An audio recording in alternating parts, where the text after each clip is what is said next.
Hi, today I'm going to tell you how to make a Realstic eye. First make. You had to subscribe me. Do it now.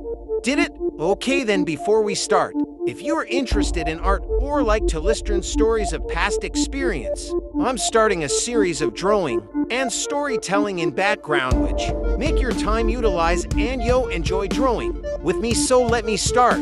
For today, we are just talking about how to make Realstic eye. First, we had to make an over. Make it to rough and light, like I made in this video first. Then make an eyeball like I do. Just you need to follow me.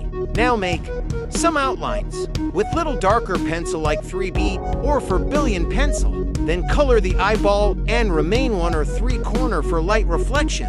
Then do the same shading like me used your hand like a father, too easy, and then make some part darker like I did.